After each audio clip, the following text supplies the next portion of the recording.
നമസ്കാരം. ന്യൂസ് 18 പൊതുവേദിയിലേക്ക് സ്വാഗതം. PV Anwar MLA വീണ്ടും രംഗത്ത് വന്നു. മുഖ്യമന്ത്രി പിണറായി വിജയനെ വിശ്വസ്തർ ചതിച്ചുവെന്നാണ് അൻവറിൻ്റെ ആരോപണം.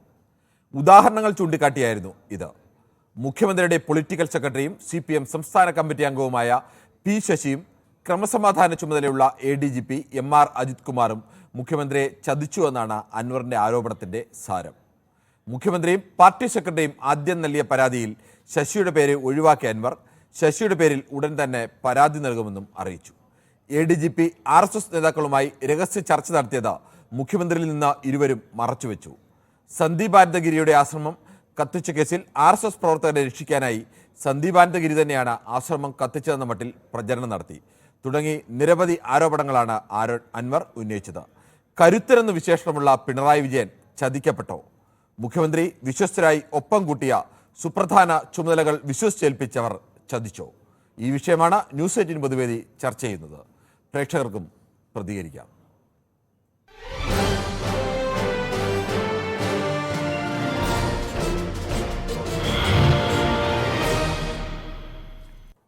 വർക്കലയിൽ നിന്നും ഷിനോയിയാണ് ആദ്യ പ്രേക്ഷകനായി എത്തുന്നത്.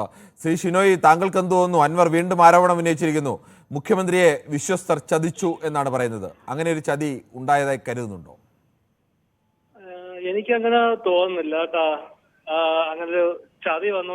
കാര്യം ഈ പറഞ്ഞ ആരോപണങ്ങളെല്ലാം ആ ഒരു കാലഘട്ടത്തില് സാധാരണ ഒരു വ്യക്തി എന്ന രീതിയിൽ നമുക്ക് എന്താ പറയാ റിലേറ്റ് ചെയ്തിട്ടുള്ള ഒരു കാര്യങ്ങളാണ്. അന്ന് സന്ദീപ് അനന്തഗിരിയുടെ ആശ്രമം കത്തിച്ചതായിട്ട് ബന്ധപ്പെട്ടതൊക്കെ കാര്യം. അത് ആ സമയത്ത് ഈ സന്ദീപ് അനന്തഗിരിയുടെ ആശ്രമം കത്തിച്ച സംഭവത്തിൽ ആദ്യം സന്ദീപ് അനന്തഗിരി തന്നെ കത്തിച്ചാണെന്നൊക്കെ മറ്റുള്ള ചില പ്രചരണങ്ങളും അത്തരത്തിലുള്ള ചില വാർത്തകളും ഒക്കെ ഉണ്ടായിരുന്നല്ലോ. പക്ഷെ പിന്നീട് പ്രതികളെ പിടികൂടിയില്ലേ? അതിന് കാരണമുണ്ട് സാറേ. ഇത് കത്തിച്ച ഉടൻ തന്നെ ഫോഴ്സ് അവിടെ വരികയും ചെയ്തു. ഇപ്പൊ മറ്റുള്ള സ്ഥലങ്ങളിൽ അങ്ങനെ എത്താറില്ല, ഒത്തിരി സമയം എടുക്കുമല്ലോ. അപ്പൊ അതൊരു സ്ക്രിപ്റ്റഡ് ആയിരുന്നെന്ന് പോലും ഡൗട്ടായിരുന്നു. അത് അവസാനം പ്രതികളെ പിടിച്ചല്ലോ. അതിന് RSS ബന്ധമുള്ള ആളുകളൊക്കെ പ്രതികളായി പിടികൂടിയില്ലേ? പിടികൂടി ശരി തന്നെ, അത് പിടികൂടി. അപ്പൊ അങ്ങനെയുള്ള ഒരു പ്രതികളുള്ളപ്പോൾ RSSകാരായ പ്രതികളെ സംരക്ഷിക്കാൻ വേണ്ടി പോലീസ് ഇടപെട്ടു എന്നൊക്കെ ഒരു സംശയം ഒരാൾ പ്രകടിപ്പിച്ചാൽ പൂർണ്ണമായും തള്ളിക്കളയാനാവോ? പോലീസ് ഇടപെട്ടു എന്നുള്ളതല്ല, അതൊരു ഉത്തരവാദിത്വം വളരെ ഫാസ്റ്റ് ആയിട്ട് നടന്നു എന്ന് തോന്നിയപ്പോ സംശയിച്ചതാണ് സാറേ. ആ ഒരു കാലഘട്ടത്തില് എല്ലാവർക്കും അങ്ങനെ തോന്നി, ബഹുഭൂരിപക്ഷം ആൾക്കാർക്കും. അതെ അതെ ശരി, ഓക്കെ. എന്തായാലും താങ്കളുടെ അഭിപ്രായം. അങ്ങനെ നമുക്ക് മറ്റൊരു പ്രശ്നത്തിലേക്ക് കൂടി പോകേണ്ടതുണ്ട്. ശശിധരനാണ് വയലാറിൽ നിന്നും. ശ്രീ ശശിധരൻ, താങ്കൾക്ക് എന്ത് തോന്നുന്നു? മുഖ്യമന്ത്രി പൊതുവെ കരുത്തൻ എന്നൊക്കെ വിശേഷിപ്പിക്കപ്പെടുന്ന ആളാണ്. അങ്ങനെ ഒരാളെ അദ്ദേഹത്തിന്റെ വിശ്വസ്തർ ചതിച്ചു എന്ന് പറഞ്ഞാൽ വിശ്വസിക്കാനാവുമോ? പക്ഷേ കിരൺ പറഞ്ഞോളൂ. ഇത് സംഗതി ഇതൊരു കോമഡി ആയിട്ട് എനിക്ക് തോന്നുന്നുണ്ട്. കാര്യം എന്ന് പറഞ്ഞു കഴിഞ്ഞാല് കരുത്തനാണ്, ഇരട്ടച്ചങ്ങനാണ്, മറ്റാണ്, മറ്റേ വടിവാള്, വെടിയുണ്ടൊക്കെ കഥയൊക്കെ പറയും, നാടോടിക്കാറ്റ് സിനിമയെ പറയും പോലുള്ള എല്ലാ മാരകായുധവും കൊണ്ട് നടക്കുന്ന ആൾക്കാരൊക്കെയാണ് കാര്യത്തില്. പക്ഷേ ഈ മുഖ്യമന്ത്രി ഒന്നും നിഷേധിക്കുന്നില്ല. അൻവർ പറയുന്ന മുഴുവൻ പോലീസിനെ പറ്റിയുള്ള ആരോപണങ്ങളാണ്. ഇതൊന്നും മുഖ്യമന്ത്രി നിഷേധിക്കാത്ത കാലം ഇതൊക്കെ ശരിയാണെന്ന് സാധാരണ ജനം വിശ്വസിക്കേണ്ട അവസ്ഥയിലോട്ട് എത്തിക്കൊണ്ടിരിക്കുകയാണ്. ഇത് പരിഹാരം ഒന്നേ ഉള്ളൂ. അങ്ങനെ അദ്ദേഹം MLA ആണ്. അദ്ദേഹത്തെ അങ്ങോട്ട് നേരെ പിടിച്ച് മന്ത്രി സ്ഥാനം കൊടുത്ത് അദ്ദേഹത്തെ ആഭ്യന്തരമന്ത്രിയാക്കാണ് നല്ലതെന്നാണ് എനിക്ക് തോന്നുന്നത്. കാരണം അങ്ങനെയാണ് സംഭവങ്ങളുടെ എന്തായാലും താങ്കളുടെ അഭിപ്രായം. അങ്ങനെ നമുക്ക് മറ്റു പ്രേക്ഷകരിലേക്ക് പോകേണ്ടതുണ്ട്. മഞ്ചേരിയിൽ നിന്നും ശ്രീ മുഹമ്മദാണ്. ശ്രീ മുഹമ്മദ്, താങ്കൾക്ക് എന്താണ് തോന്നുന്നത്? മുഖ്യമന്ത്രിയെ ഈ വിശ്വസ്തർ ചതിച്ചു എന്ന് അൻവറിന്റെ ആരോപണം ശരിയായി തോന്നുന്നുണ്ടോ? നമസ്കാരമുണ്ട് സാറേ. നമസ്കാരമുണ്ട്, പറഞ്ഞോളൂ. പിന്നെ അൻവറിന്റെ ആരോപണം ശരിയാണോ എന്നുള്ളത് പറയുന്നതല്ല ഇപ്പോൾ പ്രശ്നം. പുതിയ ആരോപണങ്ങൾ പുതിയതായിട്ടുണ്ടാക്കുക. അപ്പൊ സന്ദീപ് മൂപ്പരത് കുറെ മുമ്പ് കഴിഞ്ഞതാ. അപ്പൊ അതിലൊക്കെ ഓരോ കുത്തിത്തിരിപ്പ് ഉണ്ടാക്കുകയാണ് ഇപ്പോ. അല്ലാതെ മുഖ്യമന്ത്രിയോ അൻവർ പറഞ്ഞത് ഏറെക്കുറെ എല്ലാവിധ കാര്യങ്ങളും ശരിയാണ്. അങ്ങനെ ചൂണ്ടിക്കാട്ടാൻ ഒരാള് വേണം. കാരണം എന്നാലേ ഇതൊക്കെ നടക്കുള്ളൂ. അല്ലെങ്കിൽ ഇത്രയും കാലം പല ചണ്ടിത്തരാണ് അവരൊക്കെ ചെയ്തിട്ടുള്ളത്. അതൊക്കെ ഒന്ന് മനുഷ്യൻ അറിഞ്ഞല്ലോ. പിന്നെ പാവങ്ങൾക്കെല്ലാം നീതി കിട്ടും വേണം. ഇതൊരു പോലീസ് സ്റ്റേഷനിൽ ചെന്ന എന്താ ഏർപ്പാട്? പുതിയൊരു ഏർപ്പാട് ഉണ്ടായിരിക്കുന്നത് സാറേ. അതും വരി ചെയ്ത് തന്നെയല്ലേ. അപ്പൊ അതിനൊക്കെ ഒരു അറുതി വരുത്തണം. ശരി, ഓക്കെ. കോഴിക്കോട് നിന്നും ശ്രീ കുഞ്ഞു മുഹമ്മദ് കൂടി ചേരുന്നുണ്ട്. ശ്രീ കുഞ്ഞു മുഹമ്മദ്, താങ്കൾക്ക് ഈ വിഷയത്തിൽ അഭിപ്രായം പറയാമല്ലോ. സാറേ നമസ്കാരം. നമസ്കാരം. സാറേ കേൾക്കുന്നുണ്ടോ? കേൾക്കുന്നുണ്ട്, പറഞ്ഞോളൂ, ധൈര്യമായിട്ട് പറഞ്ഞോളൂ. ഈ ഒരേ വിഷയം തന്നെ ആഴ്ചകളോളം കേട്ട് കേട്ട് കേട്ട് കേട്ട് മടുത്തിക്ക് സാർ. വേറൊന്നുമില്ലേ പറയേ. ഇന്ന് അൻവർ പുതുതായി ഒരു ആരോപണം ഉന്നയിക്കുമ്പോൾ നമുക്കത് ചർച്ച ചെയ്യാതിരിക്കാൻ കഴിയുമോ? ഇന്ന് അല്ലെങ്കിൽ മറ്റെന്ത് വിഷയമായിരുന്നു ചർച്ച ചെയ്യേണ്ടിയിരുന്നത്? അജിത് കുമാർ, അൻവർ, അജിത് LDF യോഗം നടന്ന കാര്യം തീരുമാനം ഉണ്ടാവും ഏകദേശം. അല്ല, ഇന്ന് ശ്രീ കുഞ്ഞുമുഹമ്മദ്, താങ്കളുടെ അഭിപ്രായത്തിൽ മറ്റെന്ത് വിഷയമായിരുന്നു ചർച്ച ചെയ്യേണ്ടിയിരുന്നത്? ഈ മണിപ്പൂരൊക്കെ കത്തുന്ന ഇന്നൊക്കെ 5 ദിവസം എന്തെങ്കിലും ഒരു ദിവസം മാറ്റി ചവിട്ടരുത് നിങ്ങൾക്ക് എന്തെങ്കിലും പറയുന്നത്. മണിപ്പൂർ വിഷയമൊക്കെ നമ്മൾ ഒരുപാട് തവണ എടുക്കുകയും ഒക്കെ ചെയ്തില്ല. എല്ലാ ദിവസവും കേരളത്തെ സംബന്ധിച്ച് ഒരു പ്രധാനപ്പെട്ട വിഷയം വരുമ്പോൾ സ്വാഭാവികമായും പൊതുവേദിയിലൊക്കെ നമ്മൾ കേരളവുമായി ബന്ധപ്പെട്ട വിഷയങ്ങൾ മണിപ്പൂരും ഒക്കെ നമ്മൾ എടുത്തിട്ടുള്ളതാണ്. ഇന്ന് പക്ഷേ പ്രധാന വാർത്തയായി വന്നത് ഈ അൻവറിന്റെ ആരോപണം തന്നെയല്ലേ? ഈ കാര്യം തന്നെ പറയാണ്. കേട്ട് കേട്ട് തലക്ക് മസ്ത് പിടിച്ചു വേറെ ഒരു മാറി എന്താണ് വിഷയം. ശരി, ഓക്കെ. എന്തായാലും താങ്കളുടെ അഭിപ്രായത്തെ ഞങ്ങൾ മാനിക്കുന്നു. നമുക്ക് അടുത്ത ദിവസം നോക്കട്ടെ. മനിനേക്കാൾ പ്രധാനപ്പെട്ട മറ്റു വിഷയം വന്നാൽ നമുക്ക് അത് തന്നെ എടുക്കാം. ശ്രീ ദാസനാണ് കണ്ണൂരിൽ നിന്നും. ശ്രീ ദാസൻ, താങ്കൾക്ക് എന്താണ് ഈ വിഷയത്തിൽ പറയാനുള്ളത്? ഈ മാധ്യമങ്ങൾ ഈ സംഭവം ഇങ്ങനെ ഒഴിവാക്കി കഴിഞ്ഞാൽ പിന്നെ അതോടെ തീർന്നില്ലേ? ഈ മാധ്യമം ഉള്ളതുകൊണ്ടാണ് ഈ അർദ്ധ അബോധാവസ്ഥയിലെങ്കിലും മാധ്യമം നിലനിൽക്കുന്നതുകൊണ്ടാണ് ഈ നാട്ടിൽ ഇവരൊക്കെ നമ്മളെ വിൽക്കാതെ. താങ്കളുടെ പ്രയോഗം കൊള്ളാം, അർദ്ധ അബോധാവസ്ഥയിൽ. അതെ, ഏറെക്കുറെ അങ്ങനെയാണ്. അപ്പൊ ഞാൻ പറയുന്നത് എന്താ വെച്ചാൽ പിണറായി വിജയനും ശശിക്കും അജിത് കുമാറിനും അറിയാത്ത കാര്യങ്ങളൊന്നുമില്ല. ഈ അൻവറിനും ഈ നമ്മളെ മറ്റേ MLA ആരേനും അൻവറിന് വേഗത്തിലുള്ള നമ്മളെ താങ്കൾ ഉദ്ദേശിച്ചത് ആരാ? KT ജലീലിനെ ആയിരിക്കും. അങ്ങനെ ബാക്കിലുണ്ടോ ഇല്ലെന്ന് നമുക്കറിയില്ല. അതെ, KT ജലീലിന് അൻവറിന് അറിയില്ലെങ്കിലും പിണറായിക്കും മറ്റവർക്കെല്ലാം കൃത്യം അറിയാം. ഞാൻ ചോദിക്കട്ടെ കിരൺ ബാബു, ഈ 11 കൊല്ലം മുന്നേ നമ്മുടെ സഖാവ് ശശിനെ എന്തിനായിരുന്നു പാർട്ടിയിൽ നിന്ന് പുറത്താക്കുന്ന? ഈ പാർട്ടിക്കാർ ഉത്തരം പറയട്ടെ. ഇനി പാർട്ടിക്കാർ മറന്നു പോയിട്ടുണ്ടെങ്കിൽ നിങ്ങൾ തലപ്പുറം പോയാൽ മതി. 2 വൃക്കയും തകരാറായിട്ട് ഒരാൾ കിടക്കുന്നുണ്ട്, പാവപ്പെട്ട സഖാവ് ഈ CKP വലുതാവൻ. അയാൾ ചോദിച്ചാൽ അയാൾ പറഞ്ഞത് എന്തുകൊണ്ടാണ് പുറത്താക്കുന്നുണ്ട്. ഇയാളൊക്കെ ആ പാർട്ടിനെ ഈ പൊളിറ്റിക്കൽ സെക്രട്ടറി ആക്കി അന്ന് തന്നെ തീർന്ന പരിപാടി. അതുകൊണ്ട് ഇത് പുറത്ത് വരെ പിണറായി ശരിക്കും എന്തെല്ലോ മറക്കുന്നുണ്ട്. എന്താണെന്ന് നമുക്കറിയില്ല പുറത്ത് വരട്ട കാര്യങ്ങൾ. ശരി, ഓക്കെ. താങ്കളുടെ അഭിപ്രായം അങ്ങനെ. കണ്ണൂരിൽ നിന്നും ശ്രീ ഹരിദാസ് കൂടി ചേരുന്നുണ്ട്. ശ്രീ ഹരിദാസ്, ഈ മുഖ്യമന്ത്രിയെ അദ്ദേഹത്തിന്റെ വിശ്വസ്തർ ചതിച്ചു എന്ന് താങ്കൾ കരുതുന്നുണ്ടോ? ശ്രീ ജയാണ് കൊല്ലത്ത് നിന്നും. ശ്രീ ജയ, താങ്കൾക്ക് ഈ വിഷയത്തിൽ അഭിപ്രായം പറയാം? നമസ്കാരം സാർ. നമസ്കാരമുണ്ട്, പറഞ്ഞോളൂ. മുഖ്യമന്ത്രി ആരാ വിശ്വസിക്കുന്നത്? ആർക്കും വിശ്വാസമൊന്നുമില്ല മുഖ്യമന്ത്രിക്ക് ആർക്കും വിശ്വാസം? മുഖ്യമന്ത്രി വിശ്വസിച്ച ആളുകൾ അദ്ദേഹത്തെ ചതിച്ചു എന്നാണ് പറഞ്ഞത്. അപ്പം അദ്ദേഹം വടിവാളിന്റെ ഇടയിൽ കൂടെ കമ്പിന്റെ ഇടയിൽ കൂടെ ഒക്കെ നടന്നെന്ന് പറയുന്നത്. അങ്ങനെയുള്ള ഒരാളാണെങ്കിൽ ഒരു കംപ്ലൈന്റ് ഈ അജിത് കുമാറിനെ പറ്റി കിട്ടുമ്പം പറഞ്ഞോളൂ. ആരും സാധിക്കുന്നില്ല. അയാളെ ആരും വിശ്വസിക്കുന്നില്ല.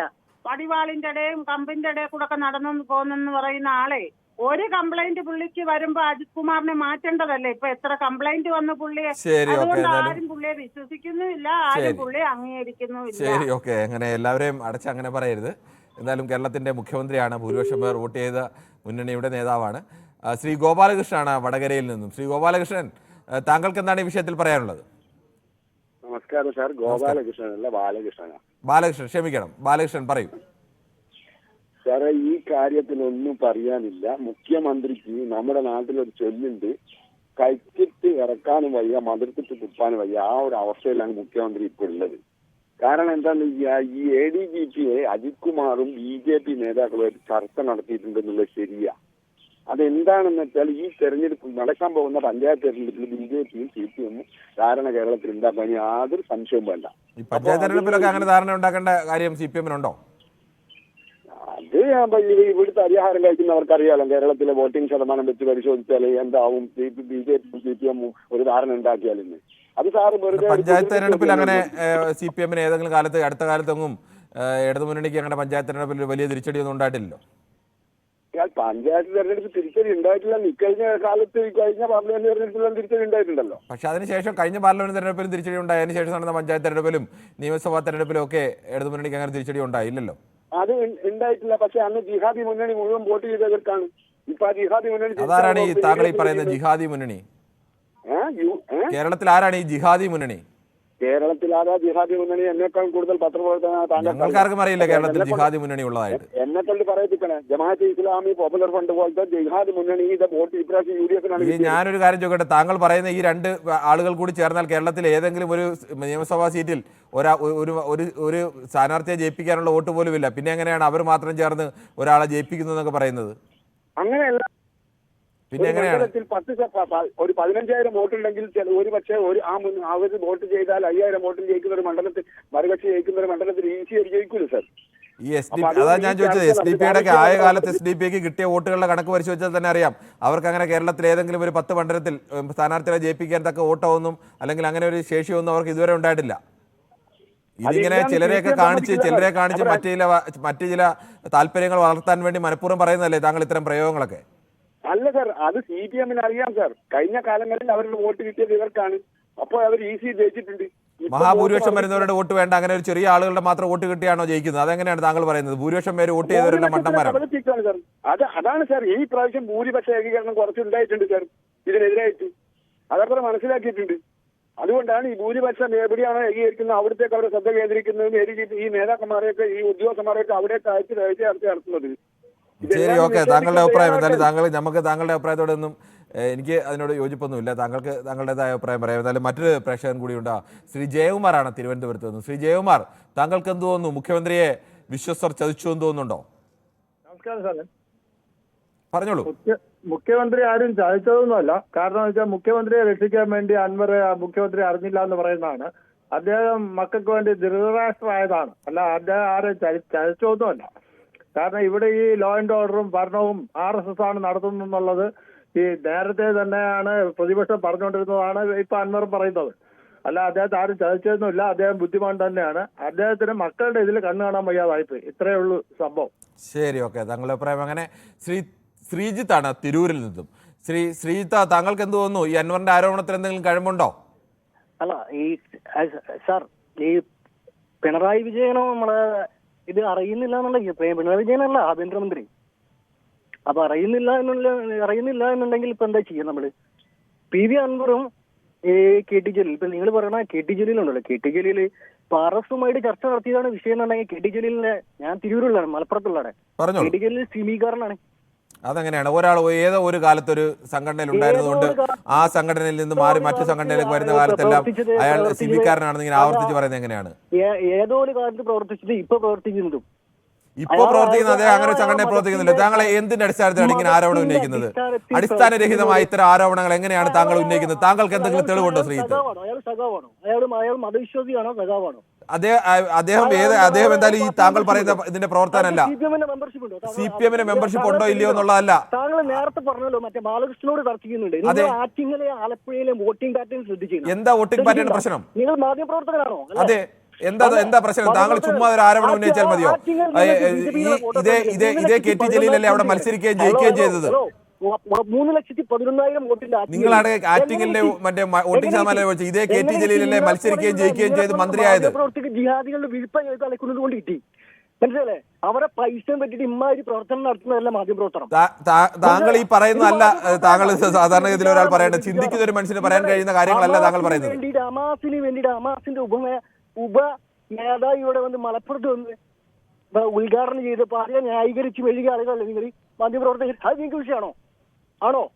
സുഹൃത്തെ, താങ്കൾ ഒരു ആരോപണം ഉന്നയിക്കുമ്പോൾ താങ്കളുടെ കയ്യിൽ ഏതെങ്കിലും തരത്തിൽ തെളിവ് വേണം. താങ്കൾ കേരളത്തിൽ ജിഹാദികളാണ്, അവരുടെ വോട്ട് കൊണ്ടാണ് ജയിക്കുന്നതൊക്കെ പറയുമ്പോൾ ഏത് സംഘടനയാണ്, എവിടെയാണ് വോട്ട് കിട്ടിയത്? ഈ കണക്കുമില്ല, ഒന്നുമില്ല, വെറുതെ ചില ആരോപണങ്ങൾ ഉന്നയിക്കല്ലേ? കണക്ക് ഞാൻ പറഞ്ഞു കേട്ടില്ലേ? ആറ്റിങ്ങൽ എന്താണ് ഉണ്ടായത്? BJP-ക്ക് കേരളത്തിൽ തൃശ്ശൂരിൽ വോട്ട് കൂടിയില്ലേ? തൃശ്ശൂർ വോട്ട് കൂടിയതുകൊണ്ട് അതിന് മറ്റെന്തെങ്കിലും കാരണമാണോ? 16,000 വോട്ടിലാണ് അല്ലേ? ഞാൻ ചോദിച്ചത് അതാണ്. തൃശ്ശൂരിൽ സുരേഷ് ഗോപി ജയിച്ചില്ലേ? ബാലകൃഷ്ണൻ പറഞ്ഞ തെറ്റാണ്, അതുകൊണ്ട് തർക്കിക്കും. ബാലകൃഷ്ണൻ ജിഹാദി എന്ന് പറഞ്ഞ ആരോപണം ഉന്നയിച്ചാൽ അത് കേരളത്തിൽ അങ്ങനെ ഒരു മുന്നണിയോ മൂവ്മെന്റോ ഇല്ല, തർക്കിക്കേണ്ടി വരും. കള്ളം പറയരുത്. കേരളത്തിൽ ഇങ്ങനെ പച്ച വർഗീയത പറയരുത്. പച്ച വർഗീയത പറഞ്ഞാൽ തർക്കിക്കും. 33% മുസ്ലിം വോട്ടർമാരുള്ളത് 33% അല്ല? അല്ല, ഈ ഞാനൊരു കാര്യം ചോദിച്ചു, ഒരു മണ്ഡലത്തിലെ മുസ്ലിം വോട്ടർമാരോ ഹിന്ദു വോട്ടർമാരും എല്ലാവരും ജാതി മതം നോക്കിയാണ് വോട്ട് ചെയ്യുന്നത് മുഴുവൻ പേരും. അങ്ങനെയൊക്കെ വോട്ട് ചെയ്യുന്ന ഒരു ചെറിയ ശതമാനം എല്ലാ മതത്തിലും കാണും, എല്ലാ ജാതിയിലും കാണും. പറയുന്നത്? എൻ ബ്ലോക്ക് ആയിട്ടാണ് ബോട്ട് പോയത് വടകര, കണ്ണൂര്, കാസർഗോഡ്. എന്നിട്ട് നിങ്ങൾ ഇങ്ങനെ കടന്ന് താങ്കൾക്ക് അതിന് എന്താണ് തെളിവ്? ഞാനതാ ചോദിക്കുന്നത്, എന്താണ് താങ്കളുടെ കയ്യിൽ തെളിവുള്ളത്? കേരളത്തിലെ മുസ്ലിങ്ങളെല്ലാം ഏതെങ്കിലും ഒരു സംഘടനയിൽ നിൽക്കുന്നവരാണോ? CPM-കാരുണ്ട്, കോൺഗ്രസ്സുകാരുണ്ട്, ലീഗുകാരുണ്ട്, കേരള കോൺഗ്രസ്സുകാർ വരെ ഉണ്ട്, BJP വരെ ഉണ്ട്. നിയമസഭാ മണ്ഡലത്തിൽ 8 പഞ്ചായത്തിൽ പിടിച്ചോ മീൻക. താങ്കൾ ഇങ്ങനെ ഓരോരോ കണക്കുകൾ പറയാതെ ഇത്തരം ആരോപണങ്ങളൊക്കെ ഒരു പൊതുവേദിയിൽ ഉന്നയിക്കുമ്പോൾ, പരസ്യമായി പറയുമ്പോൾ താങ്കൾക്ക് അതിൽ എന്തെങ്കിലും ബോധ്യം വേണം. എവിടെയെങ്കിലും പറഞ്ഞത് കേട്ട് പറയരുത്. ശരി, ഓക്കെ, നമുക്ക് മറ്റൊരു പ്രശ്നത്തിലേക്ക് കൂടി പോകേണ്ടതുണ്ട്. ശ്രീ ഉണ്ണികൃഷ്ണനാണ് കണ്ണൂരിൽ നിന്നും. ശ്രീ ഉണ്ണികൃഷ്ണൻ, താങ്കൾക്ക് എന്ത് തോന്നുന്നു? മുഖ്യമന്ത്രി അദ്ദേഹത്തിന്റെ വിശ്വാസം ചതിച്ചതായി തോന്നുന്നുണ്ടോ? നമസ്കാരം സാർ. നമസ്കാരം സാറേ, ഞാനൊരു കാര്യം ആദ്യം തന്നെ ഒന്ന് മുഖവരിയായിട്ട് പറയട്ടെ. ഞാൻ പറയാൻ തുടങ്ങുമ്പോൾ സാറ് തടസ്സപ്പെടുത്തരുത്. മുമ്പേ പറഞ്ഞതുപോലെയുള്ള കാര്യങ്ങളാണെങ്കിൽ ചിലപ്പോൾ തടസ്സപ്പെടുത്തേണ്ടി വരും. അല്ലല്ല, നമുക്കൊരു സാറേ, നമുക്കും ഒരു കാഴ്ചപ്പാടുണ്ട്, നിങ്ങൾക്ക് മാത്രമല്ല. പറഞ്ഞു, അതിനകത്ത് വർഗീയത പറയരുതെന്ന് മാത്രമേ ഉള്ളൂ. വർഗീയത എന്ന് പറയുന്നത് സാറല്ലല്ലോ, നമുക്കും അറിയത്തില്ലേ വർഗീയത അറിയാം. പക്ഷെ ആ വർഗീയത ഒരു പൊതുസമൂഹത്തിൽ ആർക്കും വിശ്വാസമില്ലാത്ത ചില വർഗീയത, അത്തരം വർഗീയത പറഞ്ഞാൽ തടസ്സപ്പെടുത്തേണ്ടി വരും. അല്ലാതെ താങ്കൾക്ക് അഭിപ്രായം പറഞ്ഞാൽ എത്ര സമയമല്ല, കുറഞ്ഞ സമയം പറയാം. എങ്കിലും ഞാൻ ഒരു കാര്യം പറയാം സാർ. ഇപ്പൊ മുഖ്യമന്ത്രിയുടെ വിശ്വസ്തൻ അദ്ദേഹത്തെ ചതിച്ചിട്ടില്ല, ഒറ്റ വാക്കിൽ പറയാം. അടുത്തത് ഒറ്റ വാക്കിൽ ഞാൻ പറഞ്ഞു, അടുത്തത് പറയാം. ഈ PV അൻവർ പറഞ്ഞതിനെ അടിസ്ഥാനമാക്കിയാണ് ചർച്ചയെങ്കിൽ ഈ ഒരു കാലത്തും തീരാൻ പോകുന്നില്ല. അദ്ദേഹം പൊട്ടക്കണ്ണന്റെ മാവേലേറ് പോലെ അങ്ങ് നടത്തിയാണ്. കൊണ്ടില്ല, അത്രയേ ഉള്ളൂ അദ്ദേഹത്തിന്റെ കാര്യം. പിന്നെ അടുത്ത പോയിന്റ്, ഈ ADGP RSS മേധാവിയെ കണ്ട് ചർച്ച നടത്തിയ കാര്യം ഇപ്പൊ എത്ര ദിവസമായി ചാനലുകൾ ചർച്ച ചെയ്യുന്നു? ഇന്ന് സാർ കേൾക്കണം, ഇന്ന് രാഹുൽ ഗാന്ധി പിന്നെ ഖാലിസ്ഥാൻ തീവ്രവാദികളുമായിട്ട് കൂടിക്കാഴ്ച നടത്തിയതും നമ്മുടെ ഖാലിസ്ഥാൻ തീവ്രവാദത്തെ അനുകൂലിച്ചതുമൊക്കെ വലിയ അദ്ദേഹത്തിന്റെ വീടിന് മുന്നിൽ സിഖ് സമൂഹത്തിന്റെ പ്രതിഷേധം നടന്നുകൊണ്ടിരിക്കുകയാണ്. ഈ കാര്യം നിങ്ങളുടെ ഈ മാധ്യമങ്ങൾ എന്തെങ്കിലും ചർച്ച ചെയ്യുമോ? ഈ എപ്പോഴും ഒരു RSS മേധാവിയെ കണ്ടു ഇതിനെപ്പറ്റി ചർച്ച. ഇതല്ലാതെ ദേശീയപരമായ കാര്യങ്ങൾ ദേശീയ ചാനലുകൾ ചർച്ച ചെയ്തുകൊണ്ടിരിക്കുകയാണ്. നിങ്ങൾക്ക് എപ്പോഴും ഇവിടുത്തെ ഒരു അൻവറിനെ കേന്ദ്രീകരിച്ചാണ് ചർച്ചകൾ ചെയ്യുന്നത്. ഇത് ശരിയല്ല. അതാണ് എനിക്ക് പറയാനുള്ളത്. ഞങ്ങൾ ദേശീയ വിഷയങ്ങളടക്കം ചർച്ച ചെയ്യാറുണ്ട്. സാധാരണഗതിയിൽ കേരളത്തിലെ ഒരു മാധ്യമം എന്ന നിലയ്ക്ക് കേരളത്തിലെ വിഷയങ്ങളാണ് പ്രാധാന്യത്തോടു കൂടി വരുന്നതും സാധാരണ ജനങ്ങൾ പ്രതികരിക്കുന്നതും കേരളത്തിൽ ഏറ്റവും കൂടുതൽ ചർച്ചയാകുന്ന വിഷയങ്ങൾ തന്നെയാണ്. അതുകൊണ്ട് തന്നെ കേരള വിഷയങ്ങൾ എടുക്കും. ദേശീയ വിഷയങ്ങൾ എടുക്കേണ്ട സമയത്തൊക്കെ ദേശീയ വിഷയങ്ങൾ എടുക്കാറുണ്ട്.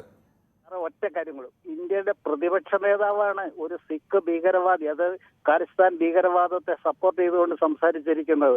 അത് ഇവിടെ ചർച്ച ചെയ്യേണ്ടതല്ലേ? നമ്മുടെ കേരളം അദ്ദേഹത്തെ സപ്പോർട്ട് ചെയ്ത് സംസാരിച്ചില്ലേ എന്നുള്ള കൃത്യമായ വാചകം ഞാൻ കേട്ടിട്ടില്ല, കണ്ടില്ല. അത് വേണമെങ്കിൽ പരിശോധിക്കാം. എന്തായാലും രാഹുൽ ഗാന്ധിയുടെ ചരിത്രം കൂടി താങ്കളൊന്ന് ഖലിസ്ഥാൻ തീവ്രവാദികളൊക്കെ അനുകൂലിച്ചെന്ന് പറയുമ്പോൾ അദ്ദേഹം ആരുടെ കൊച്ചുമകനാണ് എന്നത് കൂടിയൊക്കെ ഒന്ന് ഓർത്തിരിക്കുന്നത് താങ്കൾക്ക് നല്ലതാണ്.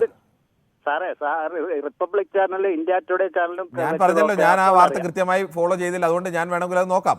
പക്ഷേ രാഹുൽ ഗാന്ധി ആരുടെ കൊച്ചുമകനാണ് എന്നത് ഓർത്തിരിക്കേണ്ടത്, എങ്ങനെയാണ് അവർ മരണപ്പെട്ടതെന്ന് ഓർത്തിരിക്കുന്നത് കൂടി നല്ലതാണ്. ചരിത്രം കൂടി നമ്മൾ അറിയണമല്ലോ.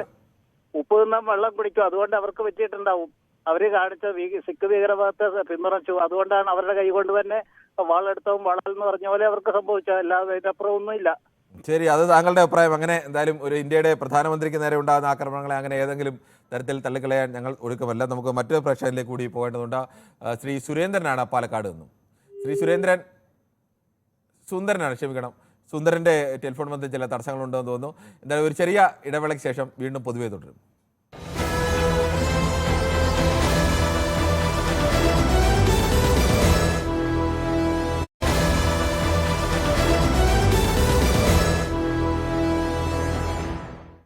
ശ്രീരാജനാണ് കൊല്ലത്തുനിന്ന് ചേരുന്നത്. ശ്രീരാജൻ, അൻവർ പറയുന്നു മുഖ്യമന്ത്രിയെ വിശ്വസ്തർ ചതിച്ചുവെന്ന്, ശരിയാണോ? സ്വന്തം പാർട്ടിയിലെ സ്വന്തം MLA പറയുമ്പോൾ നമ്മൾക്കത് വിശ്വസിക്കാതിരിക്കാൻ പറ്റുമോ സാറേ? പിന്നെ രണ്ടാമത്തെ സംഗതി എന്ന് പറയുന്നത് ഈ ഗവൺമെന്റിലോ മുഖ്യമന്ത്രിയോ അല്ലെങ്കിൽ MLA അല്ലെങ്കിൽ മന്ത്രിമാരോ ആരും പോയി കണ്ടില്ല RSSന്റെ നേതാക്കന്മാരെ. ഏതോ ഒരു പോലീസുകാരും പോയി കണ്ടു. അതിന് ഇത്ര വലിയൊരു പ്രശ്നം ഉണ്ടോ എന്ന് എനിക്കറിയാൻ വയ്യ. രണ്ടാമത്തെ കാര്യം ഒന്നും പറയല്ലേ. രണ്ടാമത്തെ കാര്യം, ഇപ്പം ചാണ്ടി ഉമ്മൻ ഇപ്പം BJP-യുടെ അതല്ലല്ലോ, ആ വിഷയമല്ലല്ലോ നമ്മൾ ചർച്ച ചെയ്യുന്നത്. ശ്രീരാജൻ, ആ വിഷയം ചർച്ച ചെയ്യുമ്പോൾ താങ്കൾക്ക് അത് പറയാം. ഒരു മിനിറ്റ്, ഇല്ല, ആ വിഷയമല്ല ചർച്ച ചെയ്യുന്നത്. താങ്കളോട് എപ്പോഴും പറയുന്നതാണ് ഈ വിഷയത്തിൽ താങ്കൾ പറഞ്ഞപ്പോൾ ഞാൻ അതിനെ തടസ്സപ്പെടുത്തിയില്ല, താങ്കളുടെ പറയാൻ അനുവദിച്ചു. അതിനെ മറ്റൊരു വിഷയമായി കൂട്ടിക്കെട്ടരുത്. ശരി, ഓക്കെ. ചാണ്ടിയുമ്മന്റെ വിഷയം ചർച്ച ചെയ്യുകയാണെങ്കിൽ നമുക്ക് സ്വാഭാവികമായി താങ്കളുടെ ഈ അഭിപ്രായം പറയാം. നമ്മൾ അതല്ല വിഷയം ചർച്ച ചെയ്തുകൊണ്ട് തന്നെ ആ വിഷയത്തിലേക്ക് നമുക്ക് തൽക്കാലം കിടക്കാനാവില്ല. മറ്റൊരു പ്രശ്നമുണ്ട്. റഷീദാണ് കൊയിലാണ്ടിയിൽ നിന്നും. ശ്രീ റഷീദ്, താങ്കൾക്ക് എന്താണ് തോന്നുന്നത്? PV അൻവർ പറയുന്നു മുഖ്യമന്ത്രിയെ വിശ്വസ്തർ ചതിച്ചുവെന്ന്. അത് ശരിയാണെന്ന് തോന്നുന്നുണ്ടോ? വിശ്വസ്തർ മാത്രമല്ലല്ലോ ചതിച്ചിട്ടുള്ളത്. ഇപ്പോഴത് ആ CPI വ്യക്തമായിട്ട് പറയുന്നു നടപടി വേണം എന്ന്. ADGPക്ക് നടപടി വേണം, എടുക്കണമെന്ന്. അതേപോലെ തന്നെ ഘടകകക്ഷികളും പറയുന്നുണ്ട് അദ്ദേഹം ചെയ്തത് തെറ്റാണ്, RSS കണ്ടത് ശരിയല്ല. അപ്പം കാക്കക്കുള്ളിലെ ഈ RSS അത് വളരെ വ്യക്തമാണ്. അപ്പൊ ഇത് സംഭവം നടന്നിട്ടുള്ളത് ഈ വിശ്വസ്തനായ ഈ AGDP ശശിയുടെ ആരാണെന്ന് എല്ലാവർക്കും അറിയാം. P ശശി പൊളിറ്റിക്കൽ സെക്രട്ടറിയുടെ ആരാണെന്ന് എല്ലാവർക്കും അറിയാം. പൊളിറ്റിക്കൽ സെക്രട്ടറി ആരുതാണ്? മുഖ്യമന്ത്രിയുടേതാണ്. അപ്പൊ ഇതൊക്കെ നടന്നിട്ടുള്ളത് എവിടെയാണെന്ന് നമ്മളും അരിയാഹാരം കഴിക്കുന്നവരല്ലേ, നമുക്കിതൊക്കെ മനസ്സിലാക്കുന്നു. ശരി, ഓക്കെ, താങ്കളുടെ അഭിപ്രായം വ്യക്തമാണ്. നമുക്ക് മറ്റു പ്രശ്നത്തിലേക്ക് പോകേണ്ടതുണ്ടോ? ശ്രീ ശശിധരനാണ് കൊടുവള്ളിയിൽ നിന്നും. ശ്രീ ശശിധരൻ, താങ്കൾക്ക് എന്ത് തോന്നുന്നു? ഈ അൻവർ പറയുന്നതൊക്കെ വിശ്വസിക്കാമോ? അൻവർ പറയുന്നത് സാറേ, എനിക്ക് നേരത്തെ ഒരു വ്യക്തി പറഞ്ഞ പോലെ നമ്മളെ TV ഓൺ ചെയ്തു ഈ പൊതുവേദി ആയാലും വേറെ എന്തായാലും ഈ രാഷ്ട്രീയം ഒന്ന് അൻവറിൻ്റെത് അല്ലെങ്കിൽ സിനിമാ നടി നടന്മാരത്, ഇതല്ലാതെ നമുക്ക് എന്തെങ്കിലും ഒന്ന് മാറ്റി എന്തൊക്കെ ചർച്ചകൾ ചെയ്യാനുണ്ട്? അൻവറിന്റെ കാര്യവും ഈ മുഖ്യമന്ത്രിയുടെ കാര്യമൊക്കെ എല്ലാവർക്കും അറിയുന്നതാണ്. ഉദ്യോഗസ്ഥന്മാർ അവരുണ്ടാക്കാൻ വേണ്ടിയിട്ട് പലതും കാട്ടിക്കൂട്ടുന്നു ചെയ്യുന്നു. ശരി, ഓക്കെ, താങ്കളുടെ അഭിപ്രായം. അങ്ങനെ ശ്രീ ജെൻസൺ ആണ് തൃശ്ശൂരിൽ നിന്നും. ജെൻസൺ, താങ്കൾക്ക് എന്താണ് തോന്നുന്നത്? പൊളിറ്റിക്കൽ സെക്രട്ടറി എന്ന് പറയുമ്പോൾ CPM സംസ്ഥാന കമ്മിറ്റി അംഗം കൂടിയാണ്, പാർട്ടി കൂടി നിയമിക്കുന്നതാണ്, അല്ല ഒരു ഉദ്യോഗസ്ഥനെ പോലെയല്ല. അദ്ദേഹം അടക്കം മുഖ്യമന്ത്രിയെ ചതിച്ചു എന്നാണ് പറയുന്നത് PV Anvar. PV Anvar party അംഗമല്ല, പാർട്ടിയുടെ ഒരു MLA ആണ്. എന്താണ് താങ്കൾക്ക് ഇതിനോട് പ്രതികരിക്കാനുള്ളത്? തീർച്ചയായിട്ടും നമ്മളെ പോലെ ഒരു വ്യക്തിക്ക് പൊതുസമൂഹത്തിന് കാണാനുള്ളത് അജിത് കുമാറും അതുപോലെ തന്നെ ശശിയും കൂടി ചതിച്ചതിന് തന്നെയാണെന്ന് ഞങ്ങൾക്ക് പറയാനുള്ളത്. കാരണം വളരെ ശക്തനായ നല്ല രീതിയിൽ പ്രവർത്തിച്ചിരുന്ന ഒരു മുഖ്യമന്ത്രിയായിരുന്നു പിണറായി. ആഭ്യന്തരം നല്ല രീതിയിൽ മുന്നോട്ട് കൊണ്ടുപോകാൻ സാധിക്കാത്ത രീതിയിൽ സംഘപരിവാറുമായി കൂട്ടിച്ചേർന്ന ഒരു സിറ്റുവേഷനാണ് ഇപ്പൊ കാണുന്നത് നിലവില്. അപ്പൊ നമ്മളെ സംബന്ധിച്ച് ശരിക്കും അവർക്കെതിരെ ശക്തമായ ഒരു അന്വേഷണം വേണമെന്നാണ് എനിക്ക് പറയാനുള്ളത്. അത് സ്ഥാനത്ത് നിന്ന് മാറ്റിക്കളഞ്ഞിട്ട് വേണം അന്വേഷണം നടത്താൻ. ശരി, താങ്കളുടെ അഭിപ്രായം വ്യക്തമാണ്. ചങ്ങനാശ്ശേരിയിൽ നിന്നും ശ്രീ അജയ്കുമാർ കൂടി ചേരുന്നുണ്ട്. ശ്രീ അജയ്കുമാർ, താങ്കൾ ഇതിൽ ഏത് വാദത്തിലാണ് അംഗീകരിക്കുന്നത്? ഏതായാലും നമ്മൾ ഒന്ന് രണ്ടാഴ്ച ഈ വിഷയം വന്ന അന്ന് തൊട്ട് നമ്മൾ ചർച്ച ചെയ്യുന്നുണ്ട്. നല്ല കാര്യം തന്നെ. ഞാനൊരു കാര്യം ഒന്നോ രണ്ടോ കാര്യം പറഞ്ഞു നിർത്താം, പെട്ടെന്ന് തന്നെ നിർത്താം. അൻവർ പറയുന്ന എല്ലാം നമ്മൾ വിശ്വസിക്കുകയാണ്. അൻവർ പറയുന്ന എല്ലാം നമ്മൾ വിശ്വസിക്കുകയാണെങ്കിൽ അൻവർ ഒരു കാര്യം കൂടി പറഞ്ഞിട്ടുണ്ട്. അൻവർ ഫോൺ ചോർത്തിയിട്ടുണ്ടെന്ന് പറഞ്ഞു. ADGP അജിത് കുമാറിന്റെ ഭാര്യയുടെ അടക്കം ഫോൺ ഞാൻ ചോർത്തിയിട്ടുണ്ടെന്ന് അൻവർ മാധ്യമങ്ങളിലാണ് പറഞ്ഞത്. ഇദ്ദേഹം കേട്ടതാണ്, കണ്ടതാണ്. അൻവറിനെ അറസ്റ്റ് ചെയ്തോ? അൻവറിന്റെ പേര് കേസെടുത്തിട്ടുണ്ടോ? എനിക്ക് ഇവിടുത്തെ സർക്കാരിനോട് ചോദിക്കാനുള്ളതാണ്. അൻവറിന്റെ പേര് കേസെടുത്തിട്ടുണ്ടോ? എടുക്കാമല്ലോ. എടുത്തിട്ടില്ലല്ലോ. പിന്നെ മിനിഞ്ഞാന്ന് 2 ദിവസത്തിന് മുമ്പ് അൻവർ മറ്റൊരു കാര്യം കൂടെ പറഞ്ഞു. ADGP അജിത് കുമാറും VD സതീശനും കൂടിയാണ് തൃശൂർ പൂരം കലക്കിയതെന്ന് പുള്ളിയുടെ തെളിവുണ്ടെന്ന് പറഞ്ഞു. VD സതീശന്റെ പേരിൽ എന്തെങ്കിലും നടപടി എടുക്കാനോ പ്രതിപക്ഷ നേതൃത്വ സ്ഥാനത്ത് നിന്ന് അദ്ദേഹത്തെ മാറ്റാനോ ഈ ഒരു മുഖ്യമന്ത്രിയുടെ ഒരു സംസ്ഥാനത്തെ ADGPയെ പ്രതിപക്ഷ നേതാവ് സ്വാധീനിക്കുക, പ്രതിപക്ഷ നേതാവുമായി ചേർന്ന് ADGP ഗൂഢാലോചന നടത്തുക എന്നൊക്കെ പറഞ്ഞാൽ ആ സംസ്ഥാനത്തിന്റെ ഭരണത്തിലിരിക്കുന്നവർ അത്രത്തോളം മോശക്കാരാണെന്ന് കൂടിയല്ലേ അതിന്റെ അർത്ഥം? അങ്ങനെ പറയാമോ? അദ്ദേഹമല്ലേ പറയുന്നത്. അദ്ദേഹം പറയുന്നതെല്ലാം നമ്മൾ അൻവർ പറയുന്നതെല്ലാം നമുക്ക് വിശ്വാസമൊന്നുമില്ല. അൻവർ പറയുന്ന ആരോപണം എന്ന നിലയ്ക്ക് നമ്മൾ അത് ഉന്നയിക്കുകയാണ്. അൻവർ ഒരു പ്രത്യേക ജില്ല കേന്ദ്രീകരിച്ച് അൻവറിന്റെ സ്വകാര്യ ആവശ്യങ്ങൾക്ക് വേണ്ടിയാണോ ഇത്തരം കാര്യങ്ങളുമായിട്ട് മുൻപോട്ട് വരുന്നത് എന്നുള്ളതിൽ വളരെയധികം സംശയമുണ്ട്. അൻവറിന്റെ അജണ്ടകൾ സംബന്ധിച്ചൊക്കെ ഒരുപാട് പേർക്കും സംശയങ്ങളുണ്ട്. അൻവറെ സംബന്ധിച്ചും നല്ല ട്രാക്ക് റെക്കോർഡ് ഉള്ള ഒരു നേതാവല്ല അദ്ദേഹം. അപ്പോഴേ ഇത്തരം കാര്യങ്ങൾ വന്ന് നമ്മൾ നോക്കൂ, നമ്മൾ ഇതിന്റെ മറ്റൊരു വശം കൂടെ ചിന്തിക്കണം. സംസ്ഥാനം ഭരിക്കുന്ന പോലീസ് ഉദ്യോഗസ്ഥനാണ് ADGP, ഏറ്റവും ടോപ്പിൽ 2ാമത്തെ ആളാണ് അദ്ദേഹം. ദാവൂദ് ഇബ്രാഹിമിനേക്കാളും ഭയങ്കര കൊടും ക്രിമിനലാണെന്ന് സംസ്ഥാനത്തെ തെരഞ്ഞെടുക്കപ്പെട്ട ഒരു MLA പറയുമ്പോൾ നിങ്ങൾക്കും എനിക്കും ഇദ്ദേഹത്തിനും എനിക്കും ഇവിടെ സ്വത്തിനും എന്താണ് പറയുന്നത്, നമ്മുടെ ജീവനും സ്വത്തുമൊക്കെ സംരക്ഷിക്കേണ്ടവരാണ്. ശരി, താങ്കളുടെ അഭിപ്രായം വ്യക്തമാണ്. നമുക്ക് മറ്റു പ്രശ്നത്തിലേക്ക് കൂടി പോകേണ്ടതുണ്ട്. കൊല്ലത്തൊന്നും ശ്രീ മഹേഷ് ആണ്. ശ്രീ മഹേഷ്, താങ്കൾക്ക് എന്ത് തോന്നുന്നു? മുഖ്യമന്ത്രി അദ്ദേഹത്തിന്റെ വിശ്വാസർ ചതിച്ചു എന്ന ആരോപണം കഴമ്പുള്ളതാണോ? ഒരു കഴമ്പും ഉള്ളതായിട്ട് എനിക്ക് തോന്നുന്നില്ല. കാര്യം എന്ന് പറഞ്ഞു കഴിഞ്ഞാൽ ഇതൊക്കെ മുഖ്യമന്ത്രി അറിയാതെ നടന്നു അങ്ങനെ വിശ്വസിക്കാനായിട്ട് ഈ കേരളത്തിലെ ജനങ്ങളൊക്കെ മണ്ടന്മാരാണോ? കാര്യം എന്ന് വെച്ച് കഴിഞ്ഞാൽ നമുക്കറിയാലോ ഇത്രയും നാൾ നടന്ന കേന്ദ്ര ഏജൻസികളുടെ ആയിട്ടുള്ള അന്വേഷണങ്ങളും ബാക്കിയുള്ള കാര്യങ്ങളൊക്കെ എവിടെ എത്തി. ഇതൊക്കെ സംഘപരിവാറുമായിട്ട് ഒരു അജണ്ട ഉണ്ടെന്നുള്ളതിനെ അത് കൂട്ടി വായിക്കുമ്പോൾ കറക്റ്റായി വരുമല്ലേ ചെയ്യുന്നത്. മുന്നിൽ നമുക്ക് നടക്കുന്ന കാര്യങ്ങളൊക്കെ നമുക്കറിയാലോ, നേരത്തെ നടന്നിട്ടുള്ള കാര്യങ്ങൾ നമുക്ക് അത് കൂട്ടി വായിക്കുമ്പോഴേ. ഇടത് പാർട്ടികൾ എപ്പോഴും സംഘപരിവാറിനെതിരെ അതിശക്തമായ രാഷ്ട്രീയ നിലപാട് സ്വീകരിക്കുന്ന സംഘടനയല്ലേ? അങ്ങനെ പറഞ്ഞുകൊണ്ട് മാത്രം കാര്യമില്ലല്ലോ, അത് പ്രവർത്തിച്ച് കാണിക്കണ്ടേ. കാര്യം ഇപ്പം വരുന്ന എങ്ങനെ ഇത്രയും നാളത് ഇടതുപക്ഷ മുന്നണിയുടെ ആഭ്യന്തരം ഭരിച്ചിരുന്ന എത്രയോ മന്ത്രിമാരുണ്ട്. അവരുടെ ആരെങ്കിലും കാലത്ത് കേൾക്കുന്ന കാര്യങ്ങളാണ് ഇപ്പൊ കേട്ടോണ്ടിരിക്കുന്നത്. കോൺഗ്രസിന്റെ തന്നെ എത്രയോ നല്ല ആഭ്യന്തരമന്ത്രിമാർ ഇവിടെ ഭരിച്ചിട്ടുണ്ട്. തിരുവഞ്ചൂരായാലും അതുപോലെ രമേശ് ചെന്നിത്തല ആഭ്യന്തരമന്ത്രിമാരെല്ലാം പൊതുവെ എല്ലാ കാലത്തും പലതരത്തിലുള്ള ആരോപണങ്ങൾ, തിരുവഞ്ചൂരിന്റെ നേരെയായാലും രമേശിന്റെ നേരെയായാലും എല്ലാം പല ആരോപണങ്ങളും ഉണ്ടായിട്ടുണ്ട്. അല്ല, എന്നാലും ഇത്രത്തോളം ഒരു ആരോപണം കേട്ടിട്ടുള്ള ഏതെങ്കിലും ഒരു ചരിത്രം ഉണ്ടോ? ഏറ്റവും കൂടുതൽ കാലം ഇരുന്നത് പിണറായി വിജയനാണ് ഈ 3 പേരിൽ. മറ്റു 2 പേരും കുറച്ചു കാലം വീതമാണ്. ഇടയ്ക്കാണ് രമേശ് ചെന്നിത്തലയായാലും ആഭ്യന്തരമന്ത്രിയായത്. ഈ നമ്മുടെ പഴയ അന്വേഷണങ്ങളുടെ ഒക്കെ ഒരു ശരി, ഓക്കെ, താങ്കളുടെ അഭിപ്രായം വ്യക്തമാണ്. നമുക്ക് മറ്റു പ്രേക്ഷകരുണ്ട്. മസ്കറ്റിൽ നിന്നും പ്രിയേഷാണ്. ശ്രീ പ്രിയേഷ്, താങ്കൾക്ക് എന്താണ് തോന്നുന്നത്? ഈ അൻവറിന്റെ ആരോപണത്തിൽ കഴമ്പുള്ളതായി തോന്നുന്നുണ്ടോ? അൻവർ ഉണ്ടയില്ല വീഡിയോ പൊട്ടിക്കുന്നതാണെങ്കിൽ കൂടിയും പക്ഷേ കുറച്ചൊരു 50% പോലും വിശ്വസിക്കാൻ പറ്റുമെന്നാണ്. പിന്നെ പിണറായി വിജയൻ ഇത്രയും ഈ വടിവാളിന്റെ ഇടയിലൂടെ നടന്നു, അങ്ങനെ നടന്നു. ഇപ്പൊ പക്ഷേ പിണറായിക്കെതിരെ പാർട്ടിയിൽ ഒരു പടയൊരുക്കം എന്തായാലും ഉണ്ട് എന്നുള്ള സൂചനയാണ് ഇപ്പൊ പുറത്തു വരുന്നത്. എന്തായാലും ഈ ADGPയെ എത്രത്തോളം പിണറായി എന്തുകൊണ്ട് ഇങ്ങനെ ഭയക്കുന്നു എന്നുള്ളതാണ്. പി ശശിയെ ആയാലും ADGPനെ ആയാലും എന്തുകൊണ്ട് പിണറായി വിജയൻ ഇങ്ങനെ ഭയക്കുന്നു എന്നുള്ളതാണ് എല്ലാരെയും ഒരു സംശയം. PV അൻവർ പിന്നെ പലതും പല കാര്യങ്ങളും പണ്ട് രാഹുൽ ഗാന്ധിന്റെ DNA പരിശോധിക്കണം എന്ന് വരെ പറഞ്ഞുള്ള ഒരു വ്യക്തിയാണ് രാഹുൽ ഗാന്ധി, PV അൻവർ.